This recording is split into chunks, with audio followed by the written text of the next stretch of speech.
بسم اللہ الرحمن الرحیم امن خلق السماوات والارض وانزل لكم من السماء ماء فانبتنا به حدائق ذات بهجة ما كان لكم ان تنبتوا شجرها أإله مع الله بل هم قوم يعدلون۔ اس آیت مبارکہ سے 20ویں پارے کا آغاز ہوتا ہے۔ اللہ تعالیٰ نے 20ویں پارے کے آغاز میں اپنی توحید کا اور اقتدار اور اختیار کا تذکرہ فرمایا ہے، لیکن یہاں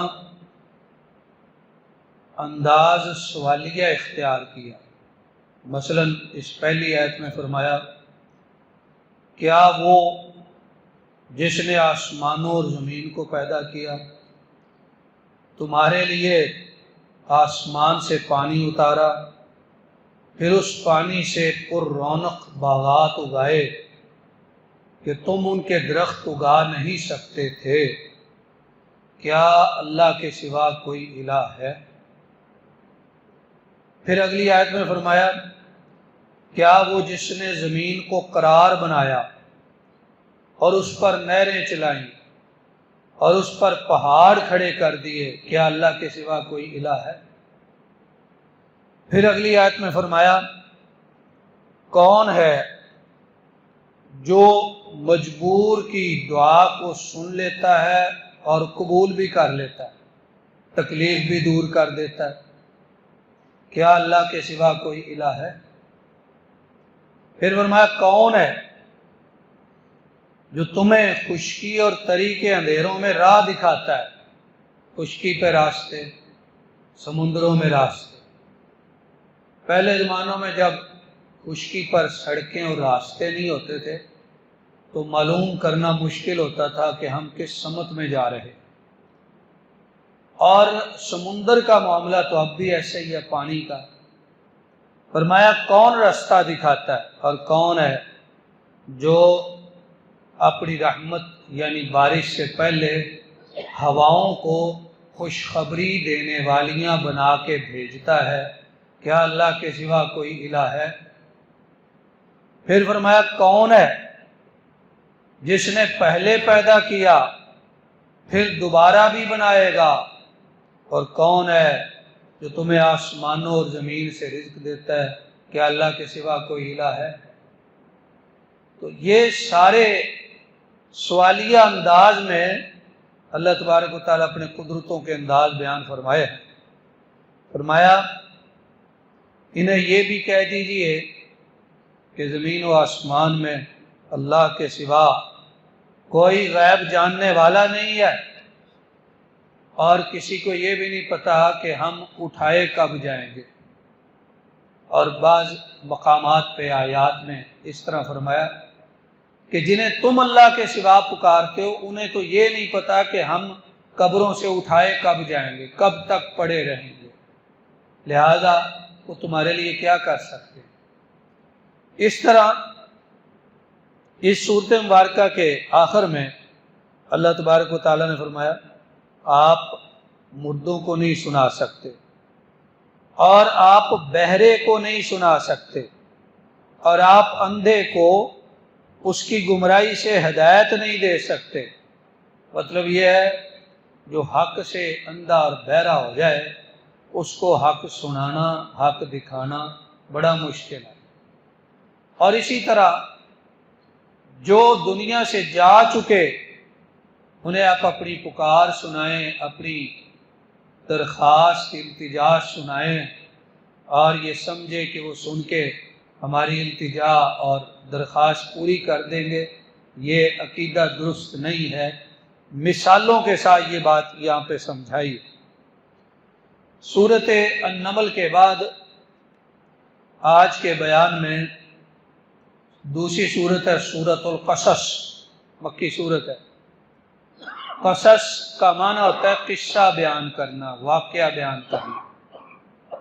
اس صورت مبارکہ میں واقعات آئے ہیں، اور خاص طور پہ حضرت موسیٰ علیہ السلام کے واقعات یا ان کی قوم کے واقعات۔ یہاں پہ کچھ واقعات مبارکہ کے انفرادی حصے آئے ہیں یا ممتاز، یعنی وہ کہ جو دوسرے مقامات پہ نہیں ہیں، کچھ ایسے واقعات یہاں پہ آئے ہیں۔ مثلا شروع سورت سے اللہ تبارک و تعالیٰ نے ایک واقعہ کا آغاز فرمایا۔ یہ ہے واقعہ کہ جب حضرت موسیٰ علیہ السلام پیدا ہو گئے، فرعون نے اپنے سپاہیوں کو حکم دیا ہوا تھا کہ جو بھی لڑکا پیدا ہو اسے قتل کر دیا جائے، لیکن یہ پیدا ہو گئے۔ پہلے والدہ نے گھر میں چھپایا، تندور میں چھپایا، اور پھر اللہ نے ذہن میں یہ الہام ڈالا، بات ڈالی کہ لکڑی کا ایک صندوق بناؤ، اس میں اسے بند کرو اور دریا میں ڈال دو۔ لہذا حضرت موسیٰ کی والدہ نے ایسے ہی کیا، اور ساتھ ہی ذہن میں یہ بات بھی ڈالی اِنَّا رَادُّوهُ إِلَيْكِ، کہ ہم اس کو تیری طرف لوٹانے والے ہیں، اس لیے غم نہ کرنا، ہم لوٹائیں گے اس کو۔ لہذا اللہ تعالیٰ نے یہ وعدہ بھی پورا کیا۔ اب یہاں یہ بھی منظر ذکر کیا ہے کہ جب وہ صندوق دریا میں ڈالا تو ساتھ ہی اپنی بیٹی کو کہہ دیا، حضرت موسیٰ کی بہن کو، کہ کنارے کنارے جاؤ، دیکھنا صندوق کہاں جاتا ہے۔ وہ اس نہر میں چلا گیا جو نہر فرعون کے گھر کے طرف سے گزرتی تھی۔ لہذا فرعون کے محل میں اٹھایا، صندوق کھولا گیا، بچہ نکل آیا۔ اس کی بیوی حضرت آسیہ ایک نیک خاتون تھی، انہوں نے کہا کہ ہم اسے اپنا بچہ بنا لیتے، لہذا نکال کے پرورش کرنے لگے، اور اللہ نے پھر پرورش کا ذمہ بھی والدہ محترمہ کی طرف لوٹا دیا۔ اب اللہ کی قدرت دیکھیں کہ جس بچے کی پیدائش کے لیے وہ چاہتا تھا کہ پیدا نہ ہو، ایک خواب کی تعبیر کے نتیجے میں وہ نہ صرف پیدا ہو گیا بلکہ اسی کے گھر میں پرورش پانے لگا، اور پھر حضرت موسیٰ کی والدہ اپنے گھر لے گئی تو خرچہ پرورش کا وہ دیتا رہا۔ اندازہ فرمائیے کہ اللہ تبارک و تعالیٰ کس طرح اپنے حکم پر غالب ہے۔ پھر یہاں ایک انفرادی واقعہ ان کے واقعات میں سے یہ آیا ہے کہ جناب موسیٰ علیہ السلام کی قوم کا ایک بندہ جنہیں سبتی کہا جاتا تھا، اور فرعون کی قوم کو قبطی کہا جاتا تھا۔ سبتی اور قبطی کی لڑائی ہو گئی، حضرت موسیٰ کو اس نے مدد کے لیے پکارا، حضرت موسیٰ نے قبطی کو مکہ مارا، تو ان کے مکے سے اس بندے کی موت واقع ہو گئی۔ اگلے دن وہ سبتی پھر پکار رہا تھا کہ کوئی بندہ مجھ سے لڑتا ہے۔ فرمایا کہ تو نے کل بھی مجھے بہکایا، آج میں تیری بات سننے والا نہیں ہوں۔ اتنے میں ایک شخص آیا، اس نے کہا موسیٰ، کل جو بندہ تم نے مارا، دربار میں مشورہ ہو رہا ہے کہ اس بندے کے بدلے میں موسیٰ کو قتل کر دیا جائے، لہذا میرا مشورہ یہ ہے کہ آپ یہاں سے نکلیں۔ حضرت موسیٰ علیہ السلام نکلے، رات کو ملک مصر سے نکل گئے، چلتے گئے حتیٰ کہ مدین کے مقام پہ پہنچے۔ وہاں پانی کے لیے کنویں کا رخ کیا تو کنویں پہ بڑے لوگ اکٹھے تھے جو پانی نکال کے اپنے جانوروں کو بھی پلا رہے تھے۔ ذرا نظر پیچھے ماری تو 2 لڑکیاں کھڑی تھیں، ان کے پاس بکریاں تھیں، وہ پانی نہیں پلا رہی تھی۔ پوچھا تمہارا کیا ماجرا ہے؟ انہوں نے کہا کہ یہ قوم ہماری دشمن ہے، ہمیں ان کے ساتھ پانی پلانے کی اجازت نہیں ہے، ہم بعد میں بچا کھچا اپنے جانوروں کو پلاتے۔ کہا کیا مخالفت ہے؟ انہوں نے کہا کہ ہمارا باپ ان کو توحید کا وعظ سناتا ہے، اس لیے یہ قوم ہماری دشمن ہوگی۔ حضرت موسیٰ علیہ السلام نے لوگوں کے جانے کے بعد پانی پلا دیا، لہذا معمول سے جلدی، اور بکریاں سیراب ہو کے واپس گئی، سیر ہو کے۔ تو ان کے والد نے دیکھا کہ آج بکریاں پہلے سے زیادہ سیر ہیں اور جلدی بھی آ گئی۔ پوچھا تو انہوں نے کہا کہ ایک بندہ وہاں کھڑا تھا، اس نے ہماری مدد کر دی. کہا اس بندے کو بلا کے لاؤ. لہذا ان دونوں میں سے ایک بلانے کے لیے گئی. اب وہ گئی کس طرح؟ قرآن نے نقشہ بیان فرمایا. فجاءت احداہما تمشی علی استحیاء. اللہ فرماتے ہیں کہ ان میں سے ایک آئی اور حیا کی چال چلتی ہوئی آئی. اندازہ فرمائیے، نوجوان لڑکی اور ایک اجنبی نوجوان کو بلانے کے لیے آ رہی ہے، وہاں کوئی اور نہیں ہے. تو اس کے دل میں کتنی حیا تھی، کس قدر اس نے حیا کو اختیار کیا کہ جس حیا کو پروردگار عالم نے نہ صرف آسمانوں پہ دیکھ کے پسند فرمایا بلکہ اسے قرآن بنا دیا جو قیامت تک پڑھا جائے گا. وہ ایک حیا کی چال چلتی ہوئی ہے. کہا میرے والد صاحب آپ کو بلا رہے. چلے گئے. کہا کہ میں چاہتا ہوں کہ اپنی بیٹیوں میں سے ایک کا تمہارے ساتھ نکاح کر دوں، لیکن اس کا عوض یہ ہے، حق مہر یہ ہے کہ آپ 8 سال ہماری بکریاں چرائیں، کام کریں، اور اگر آپ 10 سال کر لیں تو آپ کی مرضی ہے. لہذا مفسرین کا خیال ہے کہ حضرت موسیٰ نے 10 سال یہ خدمت کی. تو یہ شخصیت کون ہے؟ بعض مفسرین کا خیال ہے کہ اللہ کے نبی ہیں حضرت شعیب علیہ السلام، اور بعض کا خیال ہے نہیں، نام تو ان کا شعیب ہے لیکن یہ اللہ کے نبی نہیں بلکہ ایک نیک بندے تھے، کیونکہ حضرت موسیٰ شعیب کے درمیان ایک لمبی زمانی مدت کا فاصلہ. یہاں سے 10 سال پورے کر کے اپنی اہلیہ کو لے کے مصر کی طرف آ رہے تھے. راستے میں رات تھی، اندھیری اور سردی بھی بہت تھی. ایک جگہ پہ آگ نظر آئی. اپنی بیوی کو کہا آپ یہاں ٹھہرے، میں آگ لے کے آتا ہوں تاکہ ہم گرمی حاصل کر لیں، سردی بہت ہے. قریب گئے، آواز آئی اے موسیٰ انی انا ربک، یہ کوئی آگ نہیں ہے، میں تیرا رب ہوں، تیرے رب کی تجلی ہے. فاخلعنا علیک، جوتے اتار کے، یہ وادی مقدس ہے، ذرا آگے آ جاؤ. کہا کہ میں نے آپ کو رسالت کے ساتھ چن لیا ہے، آپ نے حق کا پیغام فرعون تک پہنچانا ہے. اللہ کریم نے نبوت عطا کر دی، لہذا یہاں سے واپس آئے فرعون کی طرف. اس کے بعد کا حصہ سورۃ طٰہٰ میں اللہ تعالیٰ نے ذکر فرمایا. یہاں پہ ایک بات یہ بھی آئی ہے سورۃ مبارکہ میں، انک لا تہدی من احببت، اے نبی صلی اللہ علیہ وسلم جس کو آپ چاہیں ہدایت نہیں دے سکتے، ہدایت اس کو ملے گی جس کو اللہ چاہے. اس آیت کی تفسیر میں مفسرین نے ذکر فرمایا ہے کہ نبی کریم صلی اللہ علیہ وسلم چاہتے تھے کہ میرے چچا ابو طالب ایمان قبول کر لیں، کیونکہ ان کی یہاں حضرت کے ساتھ بڑی حمایتیں تھیں اور بڑی مدد تھی ان کی. آپ چاہتے تھے یہ ایمان قبول کر لیں. ان کا وقت آخری آ گیا، حضور ان کے قریب بیٹھے ہیں تو انہیں کہہ رہے ہیں اے میرے چچا ایک دفعہ کلمہ پڑھ لیں زبان سے، کلمۃ احاج لک بہا عند اللہ، اس کلمے کی وجہ سے میں اللہ سے جھگڑ کے آپ کی بخشش کراؤں گا، سفارش. لیکن وہاں 2 بندے بیٹھے تھے، ایک کا نام ہے عبداللہ بن ابو امیہ اور دوسرا ہے ابو جہل. وہ دونوں بار بار کہہ رہے تھے ابو طالب کیا تم عبد المطلب کا دین چھوڑ جاؤ گے؟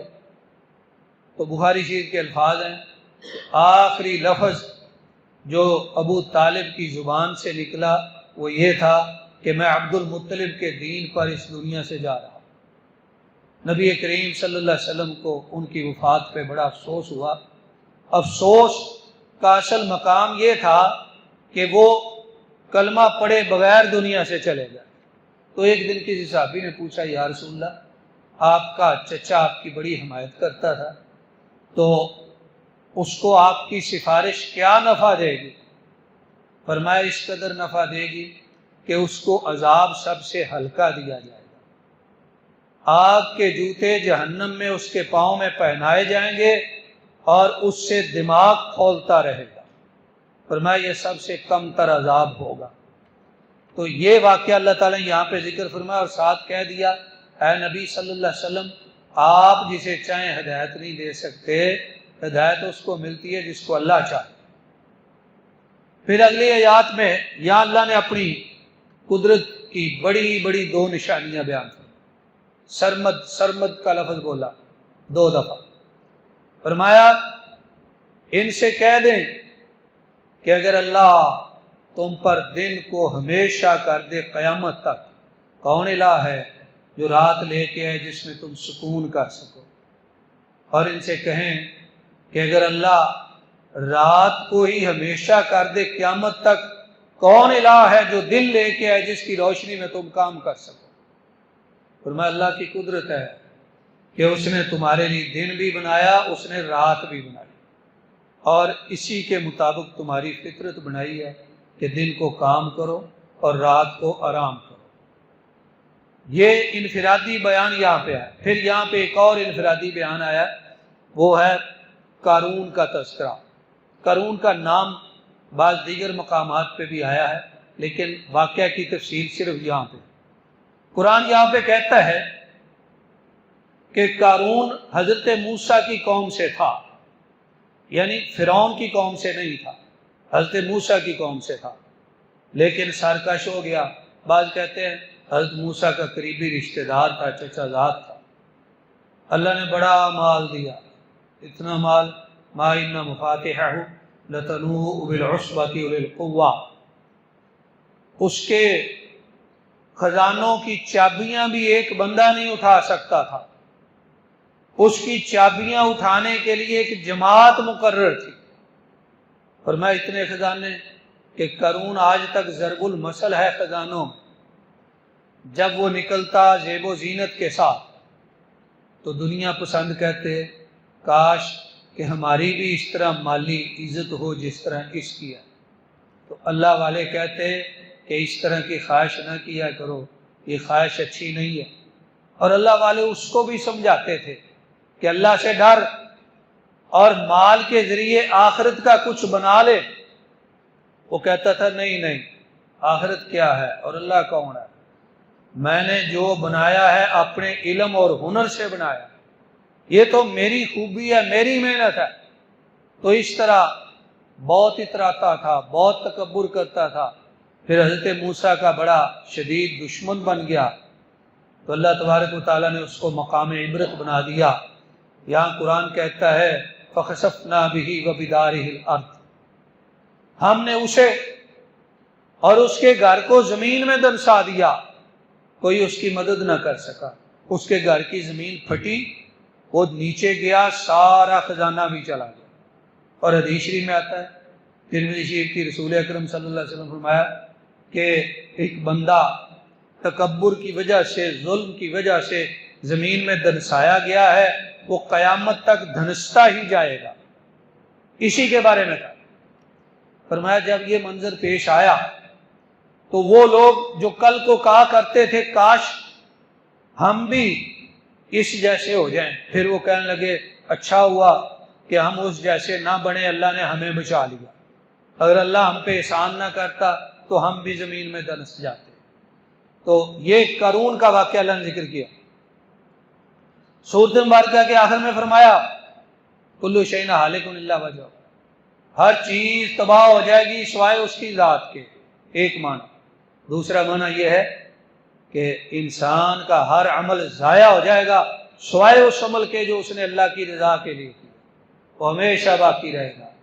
سورۃ القصص کے بعد تھوڑا سا حصہ آج کی نماز تراویح میں سورۃ العنکبوت کا آیا ہے۔ سورۃ العنکبوت بھی ایک مکی سورت ہے۔ عنکبوت کا معنی ہوتا ہے مکڑی، وہ مکڑی جو دیواروں پہ چھتوں پہ جالا لگاتی ہے، اس کا اللہ تعالیٰ نے ذکر کیا ہے۔ پارے کے آخر میں اس کا ذکر آتا ہے۔ شروع میں اللہ تعالیٰ نے فرمایا کیا لوگوں نے یہ سمجھا ہے کہ جب اللہ پہ ایمان لائیں تو کوئی آزمائش نہیں آئے گی، ایمان لانے کے بعد آزمائشیں بڑی آتی۔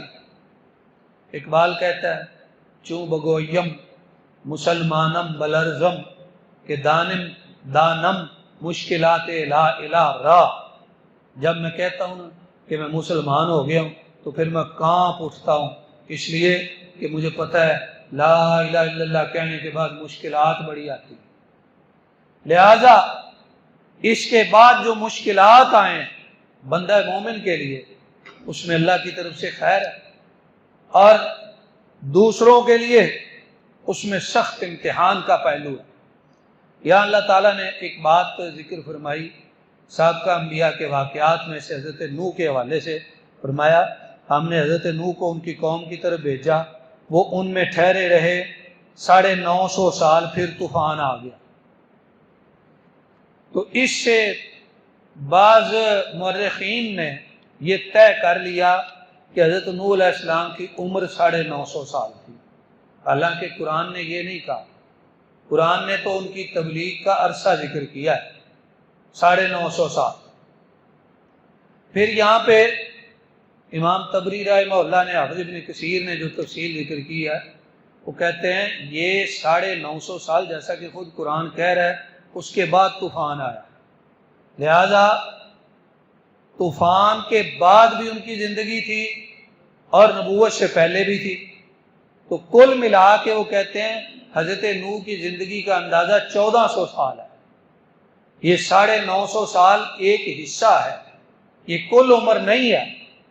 اللہ نے یہاں پہ جو ذکر فرمائی ہے، غالباً کتاب مقدس نے ان کی عمر 1000 سال لکھی غالباً، لیکن علامہ ابن کثیر اور ابن خلدون اور طبری نے اور دیگر نے ان کی عمر 1400 سال کے قریب بتائی۔ پھر حضرت ابراہیم کا کچھ واقعہ کا اشارہ، پھر حضرت لوط، اسحاق، یعقوب کے تذکرے، پھر حضرت لوط کا تذکرہ، یہ سارے تذکرے نبی کریم صلی اللہ علیہ وسلم کو تسلی دینے کے لیے کہ انبیاء کے جو منکر تھے، جنہوں نے انبیاء کو ستایا، اللہ نے ان پر گرفت فرمائی، لہذا آپ دل برداشتہ نہ ہوں، ان پر بھی گرفت آ سکتی۔ اللہ تعالیٰ نے یہاں پہ اپنی گرفت جو ہے اس کے مختلف انداز بیان فرمائے، فرمایا فَكُلًّا أَخَذْنَا بِذَنبِهِ فَمِنْهُمْ مَنْ أَرْسَلْنَا عَلَيْهِ حَاصِبًا، فرمایا کسی پر پتھروں کی بارش ہوئی اور کسی کو زور کی چیخ چنگھاڑ نے پکڑا، اور کسی کو ہم نے زمین میں دنسا دیا، اور کسی کو ہم نے پانی میں غرق کر دیا۔ 4 قسم کے عذاب ذکر کرنے کے بعد اللہ پاک فرماتے ہیں یہ ہم نے ان پہ ظلم نہیں کیا تھا بلکہ وہ خود اپنے نفسوں پہ ظلم کرتے تھے۔ اور اس سورۃ مبارکہ کے اس حصے میں جو اس پارے کے آخر میں ہے، اللہ نے عنکبوت کا ذکر کیا، جیسا کہ میں نے شروع میں گزارش کی کہ عنکبوت کا مطلب ہے مکڑی، وہ مکڑی جو جالا لگاتی۔ یا اللہ فرماتے ہیں کہ ان لوگوں کی مثال جنہوں نے اللہ کے سوا معبود پکڑے ہیں، جیسے مثال مکڑی کی ہے، اس نے ایک گھر بنایا اور بے شک گھروں میں سے سب سے کمزور گھر مکڑی کا ہے اگر یہ لوگ جان لیں۔ مفسرین کرام فرماتے ہیں کہ اللہ تبارک و تعالیٰ نے بڑی بلیغ مثال بیان فرمائی۔ مثال یہ ہے کہ جس طرح گھروں میں سب سے کمزور گھر مکڑی کا ہوتا ہے، جالا، اس کو آپ انگلی لگائیں، لکڑی لگائیں تو اس کا گھر ہی ٹوٹ جاتا ہے، ختم ہو جاتا ہے۔ گھروں میں سے جس طرح سب سے کمزور گھر مکڑی کا ہے، اس طرح عقائد میں سے سب سے کمزور عقیدہ مشرک کا ہے۔ ارشاد گرامی کا مقصد یہ ہے، مثال دے کے یہ بات سمجھائی۔ تو سورۃ العنکبوت کا یہ حصہ جہاں پہ عنکبوت کا ذکر آیا، مکڑی، اس حصے پہ پہنچ کے 20ویں پارے کا اختتام ہوا۔ انشاءاللہ العزیز آئندہ گفتگو 21ویں پارے سے شروع ہوگی۔ اللہ تبارک و تعالیٰ سے دعا ہے اللہ کریم ہمیں اپنی پاک کتاب کو سمجھنے اور اس پر عمل کرنے کی توفیق عطا فرمائے۔ آمین۔ وآخر دعوانا ان الحمد للہ رب العالمین۔